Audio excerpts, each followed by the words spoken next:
Today, with my informative speech, I'm going to be talking about social media and how it links with teen anxiety and depression. Social media is the fastest gateway to communication. It's available at the palm of your hand, whenever, wherever.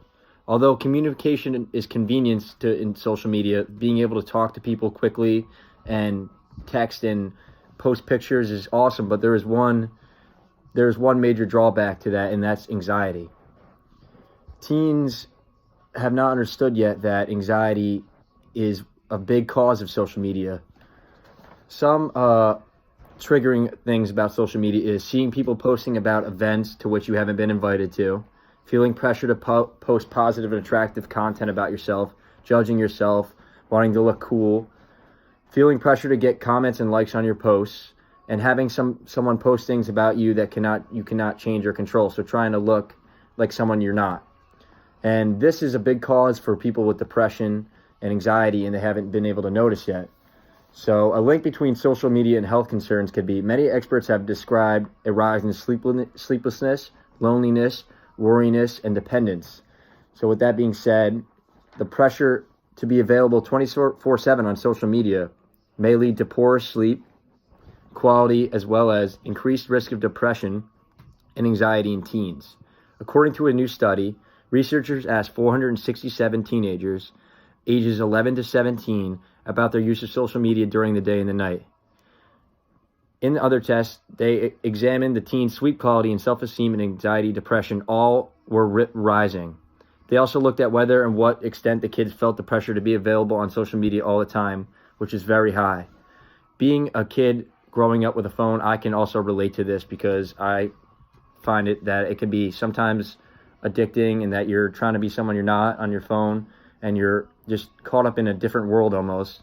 So some practices that you can use to help social media that I also like to sometimes use is meditation. Now, this is something that not a lot of people nowadays look at, and they think it's almost as a joke, but back in the day, people took it very serious, and that's probably a reason why our parents and older adults don't struggle with anxiety or depression as much as our youth. And another thing could be exercising. Going out and going to the gym can be beneficial to yourself. It helps your mind stay focused, and opposed to just looking at your phone all day or worrying about other people. And a motto I've learned that is, the more time you spend worrying about what somebody else has or does, you're taking away from yourself. So that's a big thing to me, and I like to practice that and follow that, because you're taking away from yourself if you're worrying about other people and you're not being the best person you could be. And that's, in my opinion, the reason we're here in this world, to find our inner peace and our inner self. Some other things you could do other than exercise and meditation is you can either stay busy with a job. Going out and working is healthy for you. Or you can even be practicing by being positive all the time, staying positive, thinking positively, surrounding yourself with positive people, and that can also help with anxiety and depression. And back in the day, as adults witnessed the rising tides of teenage anxiety, it's tough to not notice a common thread that runs through the epidemic, something that past generations never dealt with, and that's clutched in the hand of nearly every teen in a smartphone, buzzing, beeping, blinking with social media notifications. So they're always on it. And one thing I've realized and read is that when you wake up, the first thing is people like to look at their phone, and that could be social media, and that could be a setback, because when you wake up, your brain is can take in a lot, and it's very vulnerable. So when that happens, when you wake up, you should be thinking about positive things and things you can work on throughout the day, and then continuously think about those when you wake up and throughout the day, and your brain will program to become that and do that, because our brains are like programs, they're like computers. So if you continue to think and think positively about things, and your brain will program it to do it, opposed to looking at your phone and being distracted when you wake up.